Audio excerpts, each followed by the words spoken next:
एक दफा का जिक्र है। एक दाना उस्ताद अपने शागिर्द के साथ एक ऐसी बस्ती से गुजरे जहां गुर्बत ही गुर्बत थी। वहां एक कच्चा मकान था जिसकी दीवारें गिर रही थीं और छत से आसमान झांकता था। उस घर में एक खानदान रहता था जिसकी आंखों में भूख और चेहरों पर मायूसी थी। उनके पास जीने की सिर्फ एक उम्मीद थी, कमजोर भैंस। वो खानदान उस भैंस का थोड़ा सा दूध बेचकर 2 वक्त की रोखी सूखी खाता था। वो मुतमईन थे, मगर वो इत्मीनान नहीं, वो मौत की खामोशी थी। वो लड़ना भूल चुके थे, बस वो उसी भैंस की आमदनी से गुजारा को ही गनीमत समझते थे। वो ख्वाब देखना भूल चुके थे।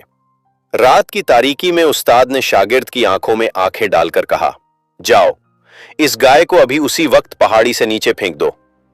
शागिर्द के पांव तले से जमीन निकल गई। उस्ताद, ये आप क्या कह रहे हैं? वो भूखे मर जाएंगे। वो गाय उनका वाहिद सहारा है। शागिर्द की आवाज में लर्जा था, आंखों में आंसू। मगर उस्ताद का चेहरा पत्थर की तरह सख्त था।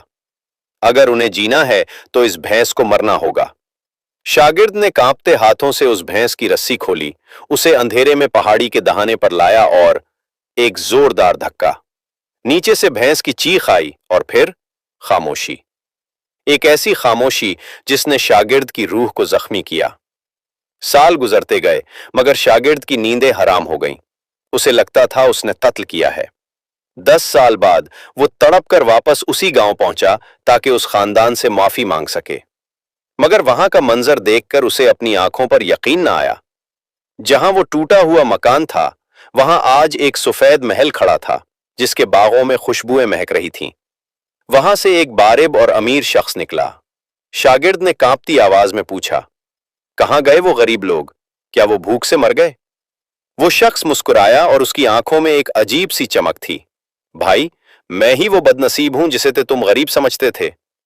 जिस दिन हमारी गाय मरी, हम पर कयामत टूट पड़ी। हम रोए, हम तड़पे, हमने आसमान सर पर उठा लिया। लेकिन जब पेट की आग ने सताया तो हमें एहसास हुआ कि हम हाथ पैर हिला सकते हैं। हमने पत्थर तोड़े, हमने बंजर जमीन को सेंचा, हमने तिजारत की। अगर वो भैंस न मरती तो हम आज भी उसी झोंपड़े में भीख मांग रहे होते। ऐ सुनने वाले, तेरी जिंदगी में भी वो भैंस मौजूद है। वो छोटी सी नौकरी, वो थोड़ी सी आसानी, वो डर कि अगर ये छिन गया तो क्या होगा। याद रखो, जब तक तुम साहिल को नहीं छोड़ोगे, तुम समंदर की वुसअतों को फतह नहीं कर सकते। उठो, लड़ो और अपनी तकदीर खुद लिखो।